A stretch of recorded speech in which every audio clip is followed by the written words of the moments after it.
For a brief moment in aviation history, it felt like the future had arrived early.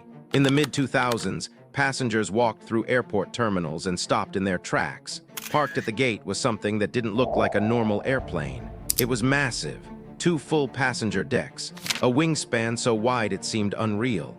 This was the Airbus A380, the aircraft meant to redefine long-haul travel and quietly change how the world moved through the skies. Airbus didn't just build a plane, they built a statement. The A380 was born from a bold idea. If airports were getting crowded and airspace was limited, the solution wasn't more flights, it was bigger airplanes. Carry more people, fewer takeoffs, less congestion. Simple, logical, revolutionary. On paper, it made perfect sense. The A380 could carry over 500 passengers in standard configuration, and more than 800 if airlines really pushed it. It was quieter than older jumbo jets, more fuel-efficient per seat, and designed to be the flagship of global airlines. Emirates, Singapore Airlines, Qantas, British Airways, they all lined up. Passengers loved it. The cabins felt open. The ride was smooth. Some airlines installed onboard lounges, bars, even showers. For many travelers, the A380 wasn't just transportation. It was an experience. So here's the question. If the A380 was so advanced, so loved, so ambitious, why did Airbus quietly walk away from it? To understand that, you have to look beyond the airplane itself and into how the world changed around it. The A380 was designed for a specific vision of the future, the hub-and-spoke model. Big airports like London Heathrow, Dubai, Singapore, and Los Angeles would act as global hubs. Smaller planes would feed passengers into those hubs, and giant aircraft like the A380 would move them across oceans in massive waves. But while Airbus was building the A380, something else was happening.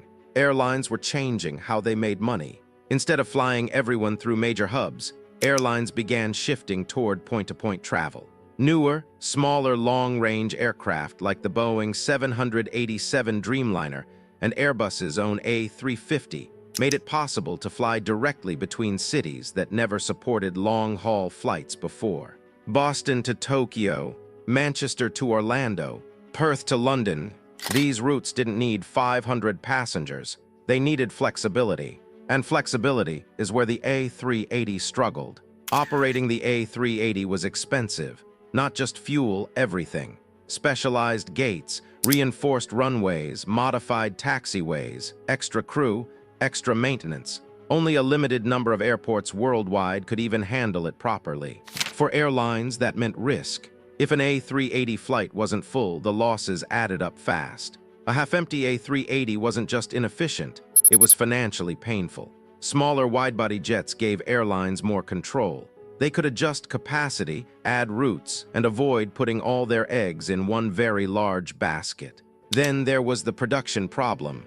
Building the A380 was a logistical nightmare. Sections were manufactured across Europe, wings in the UK, fuselage sections in Germany, cockpit sections in France, and then transported by road, sea, and air for final assembly. Delays became common. Costs ballooned. Software mismatches between engineering teams caused serious setbacks early on. Airbus invested billions, and orders didn't keep coming. After the initial excitement, sales slowed dramatically. Many airlines that considered the A380 ultimately passed. Some placed small orders, others canceled outright. The secondary market for used A380s was almost non-existent, a major red flag in aviation. And then came the moment that sealed its fate.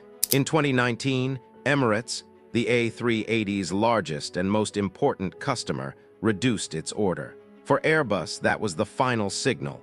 Without enough demand to justify production, the numbers simply didn't work anymore. No dramatic press conference, no emotional farewell tour, just a quiet announcement. Airbus would end A380 production. The last aircraft rolled off the line in 2021. But here's the part that makes this story so fascinating. The A380 didn't fail because it was a bad airplane. In many ways, it was too good, too ambitious for an industry that had already moved in a different direction. It was built for a future that never fully arrived. And in the next part of this story, we'll look at what the A380 left behind, how airlines are dealing with its legacy today, why some are already retiring it early, and what Airbus learned from walking away from its most daring aircraft ever built. When the A380's production quietly came to an end, the story didn't stop on the factory floor. For airlines, the real challenge was just beginning. Many carriers suddenly found themselves asking an uncomfortable question. What do you do with the largest passenger aircraft ever built when the world no longer needs it? At first, some airlines tried to hold on. The A380 still made sense on a handful of ultra-dense routes: London to Dubai, Sydney to Los Angeles, Singapore to London. On those routes, the aircraft still delivered something no other plane could: sheer capacity combined with passenger comfort. But aviation doesn't stand still. Fuel prices fluctuate, passenger demand shifts, and then in 2020, global air travel collapsed almost overnight. When the pandemic grounded fleets around the world, the A380 was often the first aircraft sent into storage. Not because it was unsafe or unreliable, but because it was simply too big. Airlines needed flexibility. They needed planes they could deploy quickly, cheaply, and profitably with fewer passengers. The A380 offered none of that. Some airlines never brought theirs back. Air France retired the type entirely. Lufthansa parked most of its fleet, later bringing back only a handful when travel demand surged again. Others stripped A380s for parts, an unthinkable idea just a decade earlier. For a plane that once symbolized the future, it was a humbling turn. Yet passengers never stopped loving it. Ask frequent flyers which aircraft they prefer on long-haul routes, and the A380 consistently ranks at the top. It's quieter, smoother, less cramped. Even economy class feels more humane. Pilots often describe it as one of the most stable aircraft they've ever flown.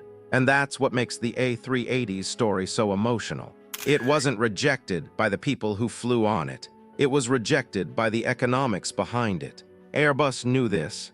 Internally, the company had already begun shifting its focus long before the final A380 delivery.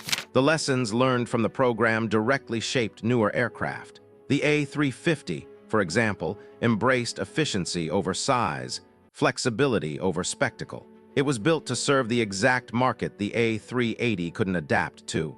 In a way, the A380 became a teacher, an incredibly expensive one.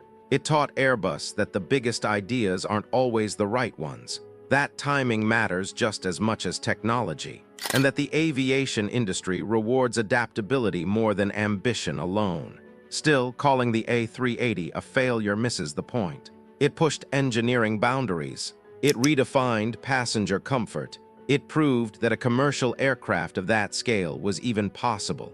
And for years, it did exactly what Airbus promised. It moved the world, one massive flight at a time.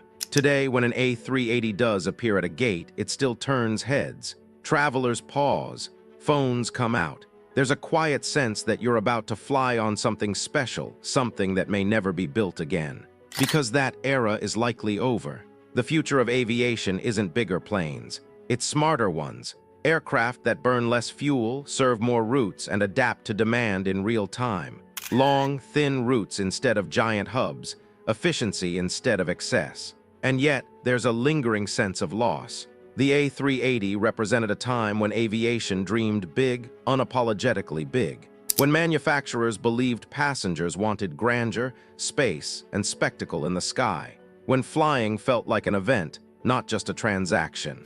Airbus didn't abandon the A380 out of failure. They walked away because the world changed faster than the airplane could. And that may be the most human part of this entire story. A brilliant idea, perfectly executed, just slightly out of time. If you found this story interesting, take a moment to like the video. It helps more than you might think. Subscribe if you enjoy deep dives into aviation history, hidden industry stories, and the decisions that quietly shape the world we travel through. And let me know in the comments, if you had the choice today, would you still pick the A380 over any other aircraft? Because for some of us, the Queen of the Skies never really left.